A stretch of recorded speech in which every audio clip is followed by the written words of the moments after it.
오늘 말씀은 마태복음 18장 15절에서 20절 말씀입니다. 이 시간 함께 읽겠습니다. 시작. 내 형제가 죄를 범하거든 가서 너와 그 사람과 상대하여 권고하라. 만일 들으면 내가 내 형제를 얻을 것이요 만일 듣지 않거든 한두 사람을 데리고 가서 두세 증인의 입으로 말마다 확증하게 하라. 만일 그들의 말도 듣지 않거든 교회의 말하고 교회의 말도 듣지 않거든 이방인과 세리와 같이 여기라. 진실로 너희에게 이르노니 무엇이든지 너희가 땅에서 매면 하늘에서도 매일 것이요 무엇이든지 땅에서 풀면 하늘에서도 풀리리라. 진실로 다시 너희에게 이르노니 너희 중에 두 사람이 땅에서 합심하여 무엇이든지 구하면 하늘에 계신 내 아버지께서 그들을 위하여 이루게 하시리라. 두세 사람이 내 이름으로 모인 곳에는 나도 그들 중에 있느니라. 아멘. 네, 오늘 말씀은요 갈등과 해결이라는 주제로 함께 말씀을 나누기 원합니다. 세상에 살다 보면 많은 갈등들이 있습니다. 요즘 가장 많이 받는 스트레스가 대인관계에서 오는 스트레스라고 이야기를 하고 있습니다. 학교, 직장, 일반적인 대인관계를 맺고 있는 모든 사람들에게 그 갈등이 찾아올 때가 참 많습니다. 아무리 내가 사랑하는 사람이 있더라도 그 나와 생각이 같지 않은 부분에 있다면 어쩔 때는 좀 갈등이 있을 때도 있다는 것입니다. 그리고 오늘 말씀은요 죄와 권징에 대해서 다룹니다. 그리고 오늘 말씀을 통해서 죄와 권징을 다루는 방법, 어떻게 죄를 범한 사람을 어떻게 주의 품으로 다시 돌아오게 하는 방법, 이 방법을 통해서 우리는 하나님과의 관계 그리고 이 땅에서의 우리와의 어떠한 갈등 관계도 풀어낼 수 있는 것을 함께 알아보기를 소원합니다. 오늘 말씀을 통해서 갈등을 잘 해결해 나가는 우리가 되기를 소원합니다. 본문부터 함께 해석해 보기를 원합니다. 15절인데요. 내 형제가 죄를 범하거든 가서 너와 그 사람과 상대하여 권고하라. 만일 들으면 내가 내 형제를 얻은 것이요. 네, 형제 죄에 대해서 이야기를 하고 있습니다. 그리고 형제가 죄를 범하면요 가서 그 사람과만 상대하여 권고하라고 말씀하십니다. 그 사람과만 권고하라는 거예요. 그러니까 1대1로 이야기하라는 것이에요. 그렇게 해서 그 얘기를 듣게 되면 그 형제가 죄에서 벗어날 것이라고 이야기하고 있습니다. 오늘 말씀은요 죄와 그리고 또 죄를 지은 사람들, 그 사람과의 어떤 갈등에 대한 해결에 대한 부분입니다. 그리고 그 죄에 대해서 죄를 지은 사람에게 어떻게 권면을 해야 되는지를 함께 이야기를 하고 있습니다. 죄를 지은 사람에게 다가갈 때는 첫 번째 1대1로 다가가라는 거예요. 혹 자신이 죄를 지었을 때 어떤 사람이 나에게 찾아올 때 1대1로 와주었으면 좋겠다 이런 얘기도 하죠. 왜 그럴까요? 죄로 인해서 죄를 여러 사람에게 이야기해서 그것이 가십거리로 만드는 것이 아니라 죄에서 해방되게 하는 것이 목적이기 때문입니다. 많은 사람들은요 그 정죄에 대한 욕심이 있어요. 그러니까 어떤 것이냐면요 자신이 하나님이 되고 싶어하는 욕구입니다. 이 사람을 정죄하고 싶은 거예요. 이 사람에 대해서 비판하고 싶은 거예요. 이 사람에 대해서 판단하고 싶은 거예요. 하나님께서는요 이것을 절대로 기뻐하지 않으십니다. 본문 오늘 18장 10절에서 14절 이 바로 어제 부분의 그 큐티 내용인데요. 제가 한번 읽어보겠습니다. 본문 18장 10절에서 14절입니다. 제가 읽어보겠습니다. 삼가 이 작은 자 중에 하나도 업신여기지 말라. 너희에게 말하노니 그들의 천사들이 하늘에서 하늘에 계신 내 아버지의 얼굴을 항상 배움느니라. 너희 생각에는 어떠하냐? 만일 어떤 사람이 양 100마리가 있는데 그 중에 하나가 길을 잃었으면 그 99마리를 산에 두고 가서 길 잃은 양을 찾지 않겠느냐? 진실로 너희에게 이르노니 만일 찾으면 길을 잃지 아니한 99마리보다 그것을 더 기뻐하리라. 이와 같이 이 작은 자 중에 하나라도 잃는 것은 하늘에 계신 너희 아버지의 뜻이 아니니라. 네, 예수님께서는요 길을 잃은 한 마리의 양도 소중하게 생각하십니다. 오늘은요 오늘 말씀과 이것도 연관이 되는 말씀인 거예요. 자, 죄를 지은 사람은 어떤 사람인가요? 길을 잃은 사람입니다. 길을 잃은 양이에요. 이 사람에게 권면을 할 때는요 어떠한 비판과 정죄로 나아가는 것이 아니라 이 사람의 연약함을 어떤 약점을 잡는 것이 아니라 먼저 1대1로 연락을 하거나 전화를 하거나 만나서 사랑으로 권면하라고 하나님께서 말씀하시는 것입니다. 우리는요, 절대로 다른 사람의 어떤 약점을 가지고 비판을 하거나 농담을 하거나 이렇게 해서 그 사람이 마음이 어렵게 해서는 안 됩니다. 16절에 1대1 권면을 해서 해결하는 상황을 16절에 그리고 나서 16절에는요 우리가 그 1대1 권면을 하고 나서도 해결이 되지 않은 상황에 대해서 이야기를 합니다. 어찌됐든 그 15절을 우리가 잘 살펴보고 기억해야 될 것이 있습니다. 우리는 절대로 다른 사람을 비판해서는 안 됩니다. 권면을 해서는 괜찮지만 비판해서는 안 됩니다. 자, 16절 한번 보겠습니다. 만일 듣지 않거든 한두 사람을 데리고 가서 두세 증인의 입으로 말마다 확증하게 하라. 한두 사람을 더 데리고 가라. 이 말은요 큰 의미가 있다는 것이에요. 왜냐하면요 우리는 연약한 존재예요. 그래서 이게 죄가 아닌 것을 가지고 오해를 하거나 아니 우리가 권면이 아니라 그냥 단순하게 막 정죄만 할 때가 있어요. 정말로 이 사람을 위해서 이 죄에 대해서 언급하는 게 아니라 네가 그렇지 뭐 넌 그거밖에 안 돼. 너 왜 그러니? 뭐 이런 식으로 이야기할 때가 있다는 거예요. 절대로 그래서는 안 됩니다. 그래서 한두 사람을 더 데리고 가서 권면을 하는 거예요. 이게 어디에 근거해서 나온 거냐면요. 신명기 19장 15절에 보면 나오는데요. 신명기 19장 15절에 보면 알 수가 있습니다. 제가 한번 읽어드리겠습니다. 사람의 모든 악에 관하여 또한 모든 죄에 관하여는 한 증인으로만 정할 것이 아니요 두 증인의 입으로나 또는 세 증인의 입으로 그 사건을 확정할 것이며 네. 사건에 대해서 정확하게 판단을 하고요. 그것이 죄인지 아닌지 혹은 누군가 거짓을 할 수도 있잖아요. 모함을 할 수도 있잖아요. 그렇기 때문에 이것을 두세 사람의 증인을 두어서 정확하게 판단을 하라는 것입니다. 왜냐면요. 우리들은 연약해서 어떤 사람을 모함하고 싶을 때도 있거든요. 질투 때문에 그 사람들을 박해하고 싶을 때도 있거든요. 그래서 우리는 두세 사람을 더 데리고 가서 지혜로운 말로 권면하면서 그 사람이 진짜로 죄에서 자유하게 돕기 위함 그 말씀이 오늘의 말씀이라는 것입니다. 자, 근데 1대1로 어떤 연락을 하거나 만나서도 이 사람의 죄가 해결이 안 돼요. 그래서 두세 사람을 데려갔어요. 그래도 죄가 해결이 안 돼요. 그럴 때 어떻게 하냐? 17절에 이야기가 나옵니다. 만일 17절입니다. 만일 그들의 말도 듣지 않거든 교회의 말하고 교회의 말도 듣지 않거든 이방인과 세리아가 지역이라. 교회의 말에서 해결하라는 것입니다. 자, 이 말씀에 비추어 볼 때 오늘의 죄는요 하나님께서 원하시지 않는 것을 행하는 것에 대한 죄라는 것을 알 수가 있습니다. 왜냐하면 세상의 방법에서는 그러니까 예수 그리스도를 믿지 않는 사람들한테는 아예 하나님의 법이 통용이 안 되잖아요. 그 사람은 예수님을 모르니까요. 믿질 않으니까 이 법 안에 들어오려는 마음조차 듣지 않습니다. 한마디로 우리에게 하시는 말씀이라는 거예요. 우리는 하나님의 법 안에서 살아가는 자들입니다. 우리가 가끔 착각하는 게 있어요. 세상의 법 안에서 살면은 그것이 되게 잘 사는 것이라고 착각할 때가 있어요. 아닙니다. 세상의 법은요 어떤 최소한의 도덕이라고 이야기를 하고 있습니다. 그래서 어쩔 때는 법을 악용할 때도 참 많아요. 심지어 어쩔 때는요 세상의 법이 하나님의 법을 위배할 때도 있다는 것이에요. 예를 한번 들어볼까요? 오늘 제가 기도 제목으로 잠깐 기도하면서 나누었는데 자, 하나님의 말씀과 예배를 나누는 것, 예배 드리는 것을 위법으로 하는 국가도 있다는 것이에요. 복음을 전하면은 법정에서 서게 되는 어떠한 처벌을 받는 국가도 있다는 것이에요.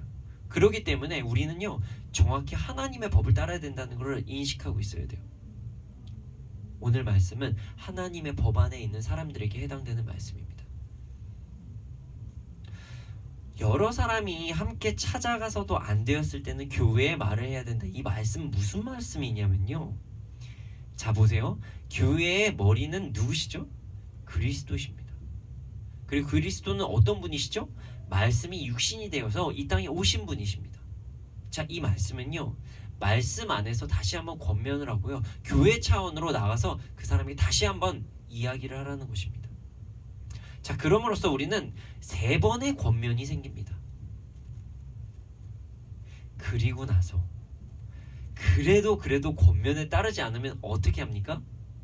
가슴 아픈 말이지만 세리와 이방인과 같이 대우하라고 말씀하십니다. 이는 죄를 지은 사람을 멀리하라는 말씀입니다.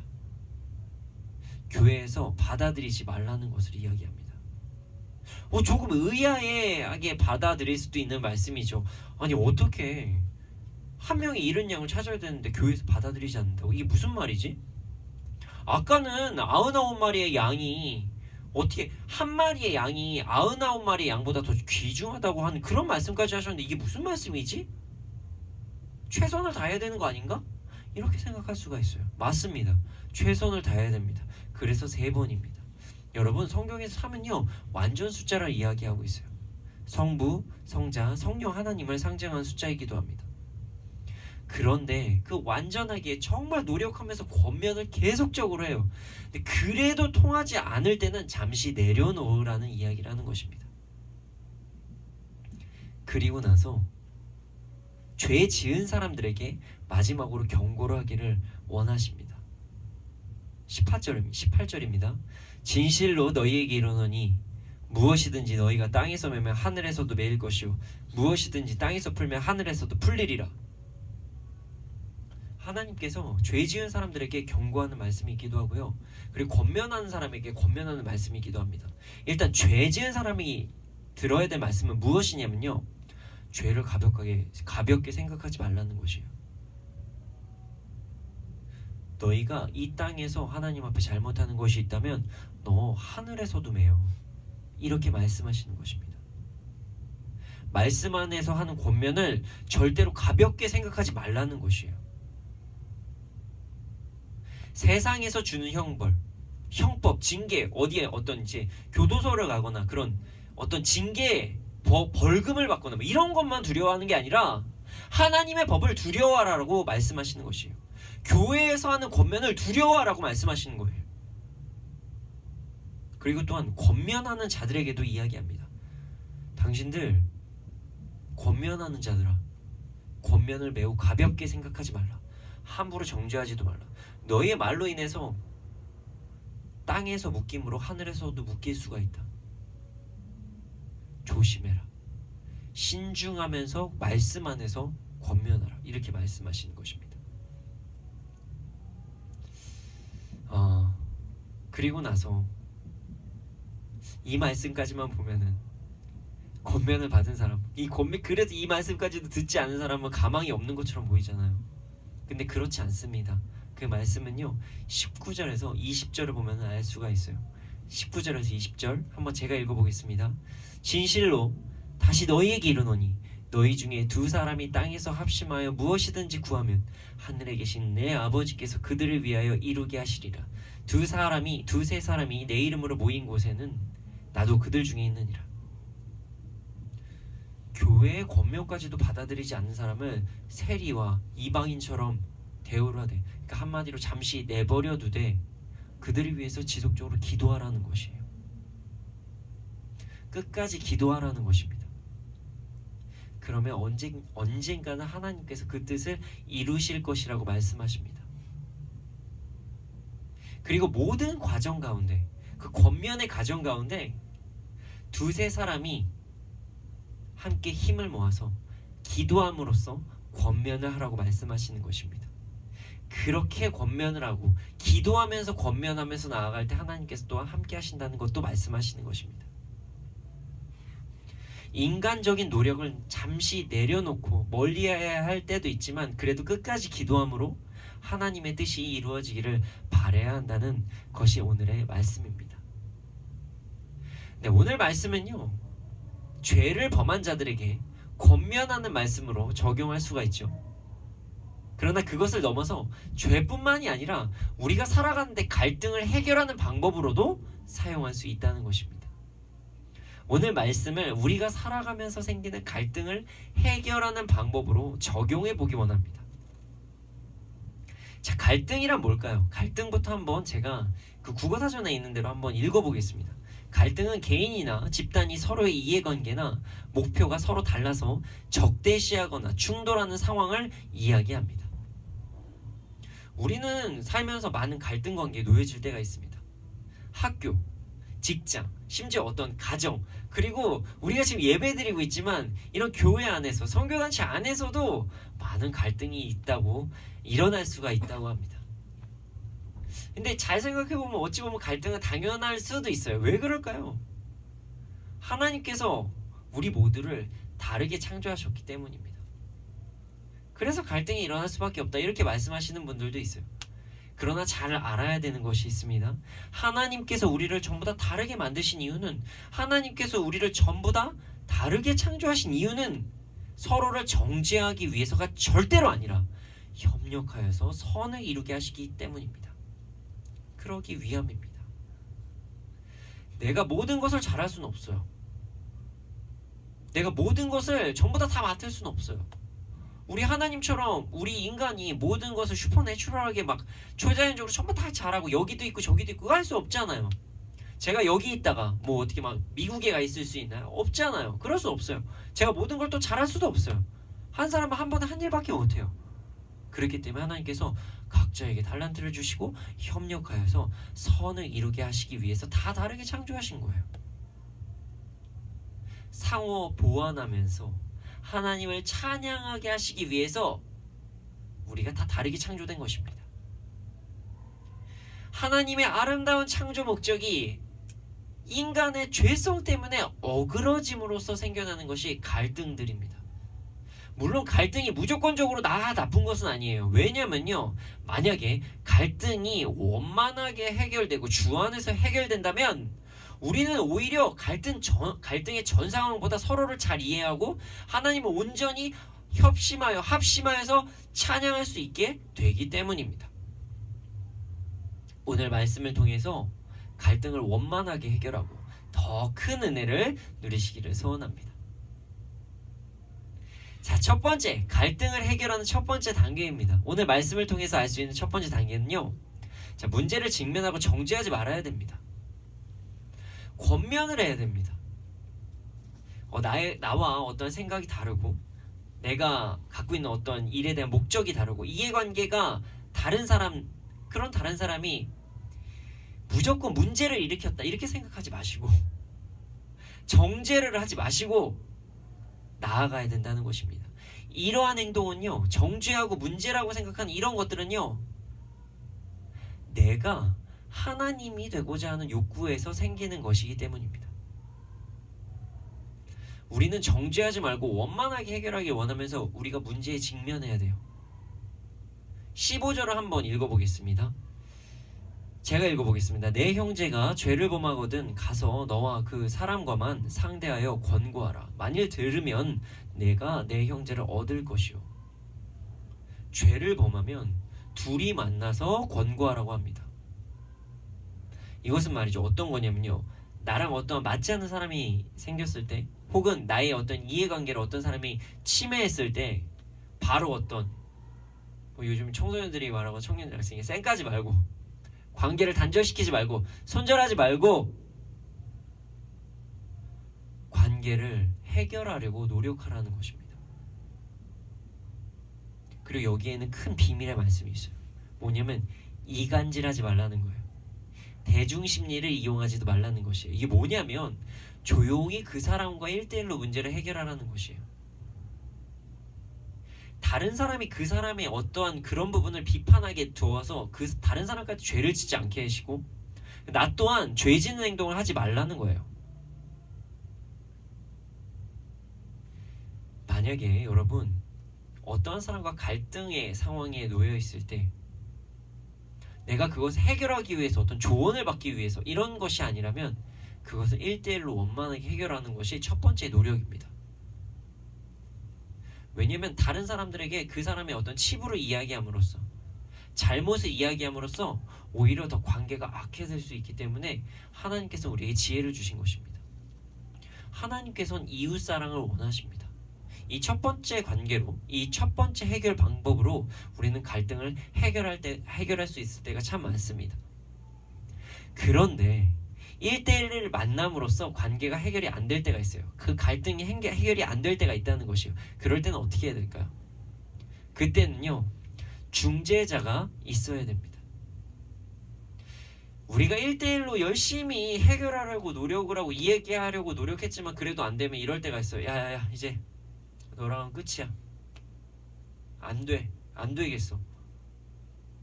이렇게 비판을 하곤 해요. 그리고 나서 막 어떨 때 막 자랑스럽게 이야기를 하면서 나는 한 번 아니면 아닌 사람이야. 나는 진짜 나는 되게 강한 사람이기 때문에 다시 안 봐도 돼. 난 쿨하기 때문에. 이렇게 얘기를 합니다. 이건 절대 쿨한 게 아니에요. 이것은 정말로 대단한 게 아닙니다. 우리는요, 하나님 사랑, 이웃 사랑을 실천해야 돼요. 갈등 관계는 풀어야 됩니다. 그래서 우리는 1대1로 만나서 갈등이 조정되지가 않으면 중재자를 만나서 해결을 해야 됩니다. 세상에서도요, 어떠한 조정위원회 뭐 이런 것들이 있습니다. 상호 간에 어떠한 법적인 다툼이 일어나기 전에 문제를, 갈등을 원만하게 해결하는 그런 어떤 단체 뭐 이런 것들입니다. 하나님께서는요, 우리에게 중재자를 통해서 다시 한번 갈등을 해결하기를 원하십니다.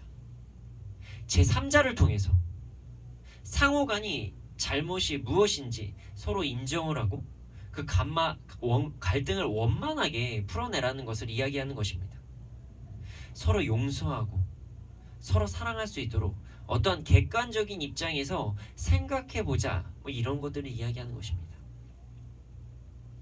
잘 생각해보면요, 우리 안에 부정적인 감정, 누구를 되게 미워하는 감정이 생기면 어느 순간 갑자기 나의 안에 철컥하고 색안경이 정말 붙어질 때가 있어요. 작은 일에도 어떻게 크게 부풀려서 막 그게 문제가 될 때도 있고요. 그래서 상대방을 되게 미워할 때도 있어요. 그래서 옳고 그른 것을 절대 볼 수 없을 때도 있습니다. 우리는 모두 연약합니다. 그래서 갈등의 문제를 객관적으로 볼 수 있는 중재자를 만나서 해결하는 것이 참 좋은 방법입니다. 그 말씀이 16절 말씀이에요. 만일 듣지 않거든 한두 사람을 데리고 와서 두세 증인이 입으로 말마다 확증하게 하라. 이 두세 증인의 입으로 말마다 확증하게 하라는 것, 이것은 뭐냐면요, 잘못을 잘 분별하라는 것이에요. 한쪽 입장에서만 무엇을 보지 말고 온전한 시각으로 바라보고 서로를 용서할 수 있도록 해서 갈등이 원만하게 해결될 수 있도록 하라고 말씀하는 것입니다.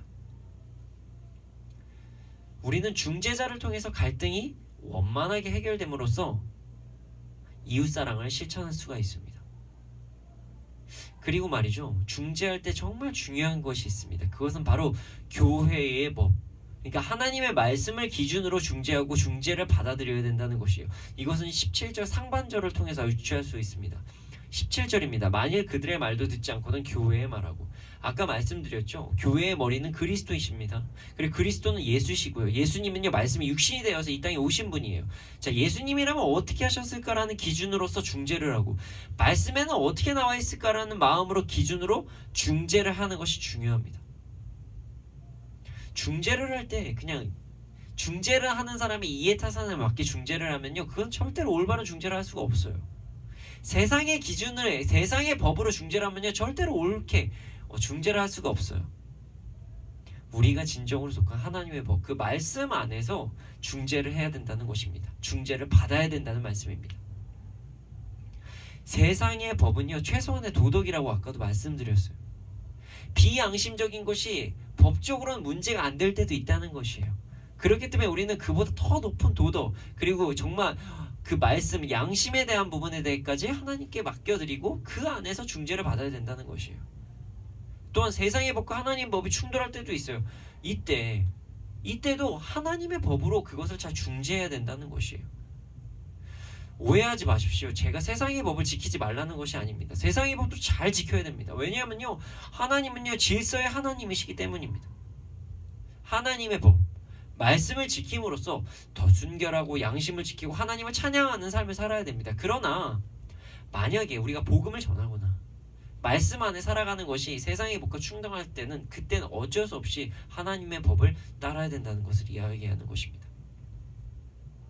우리가 중재를 하거나 우리가 중재를 받는 상황이 되었을 때 하나님의 말씀, 예수님이라면 어떻게 하셨을까라는 것을 생각하면서 중재를 하고 중재를 받아야 된다는 것을 잊지 말아야 됩니다. 자, 그래도 받아들이지 않고 갈등 상태가 되어 있는 상황이 있어요. 그럼 어떻게 해야 될까요? 개인적으로 권면을 해요. 말씀 안에서 중재를 해요. 그래서 중재를 받았어요. 그래도 갈등이 해결이 안 될 때는요, 잠시 내려놓아야 합니다. 이것이 세상에서 말하면 나는 한 번 한다면 하는 사람이야 얘기하는 그런 관계를 끊으라는 것이 아니에요.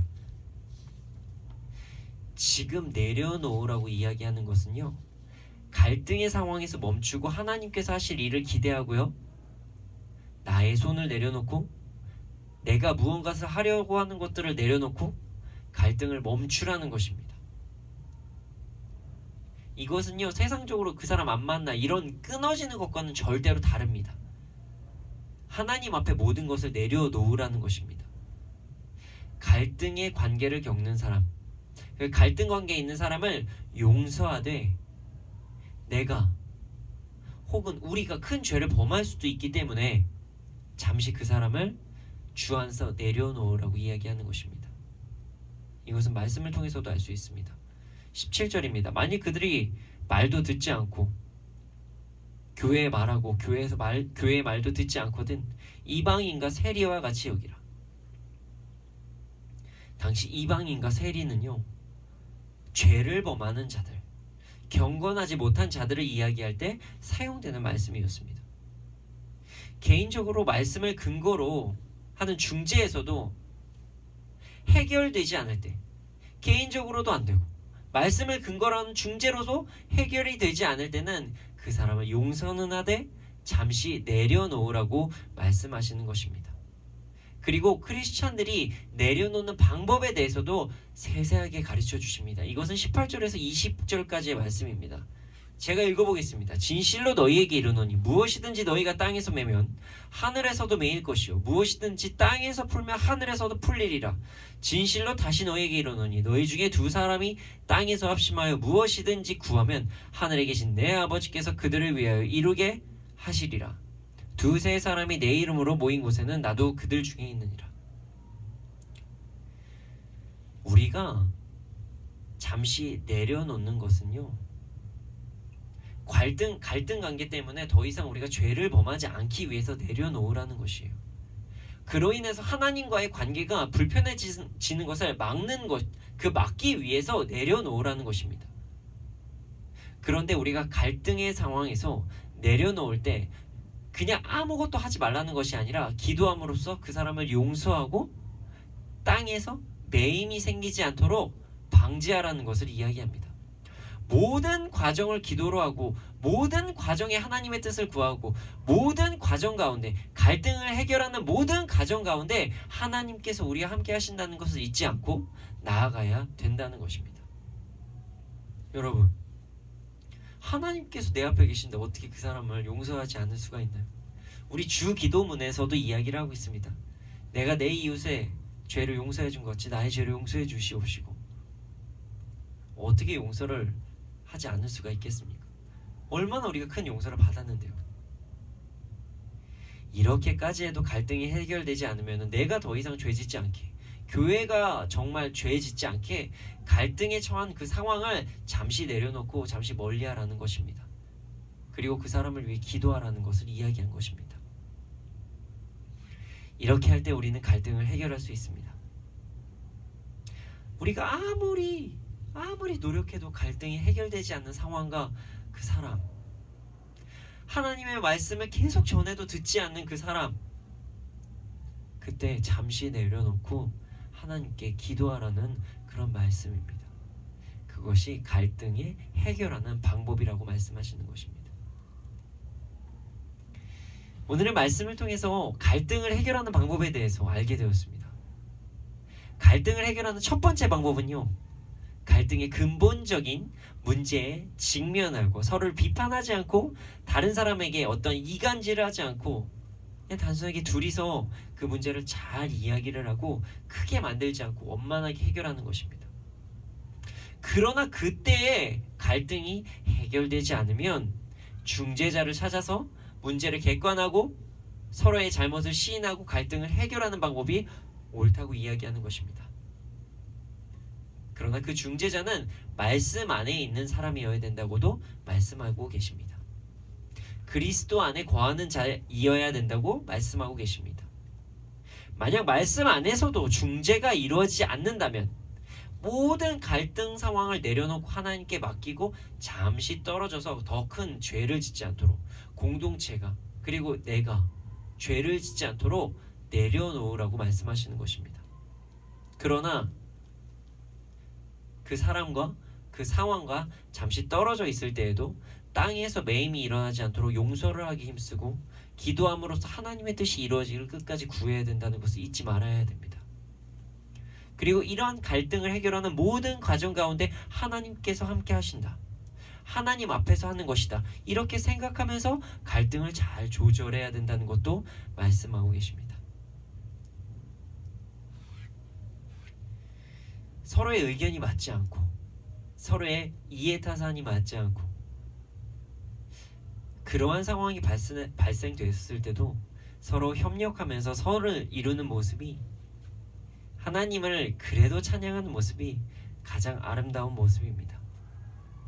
그러나 만약에 우리 육신의 연약함을 통해서 어떠한 갈등이 생긴다면 오늘 말씀을 통해서 알게 된 비판하지 말고 판단하지 말고 뒷담화하지 말고 험담하지 말고 문제를 직면하고 그리고 함께 잘 조율할 수 있도록 1대1로 만나고 그래도 조율이 안 되면 말씀 안에서 중재자를 찾고 중재자를 통해서도 갈등이 완화가 안 되면 그때 잠시 내려놓고 기도를 끝까지 하는 것. 자, 결국 보면 우리가 끝까지 갈등은 언젠가는 해결해야 된다는 그런 말씀을 하고 계시는 것입니다. 지금 갈등 상황에 계신 분이 계십니까? 주의 뜻 안에서 모든 갈등이 원만하게 해결되지기를 소원합니다. 하나님의 뜻이 이곳 가운데서 이루어지기를 소원합니다. 그래서 온전히 연합하여서 협력하여 하나님을 찬양하는 역사가 일어나기를 소원합니다.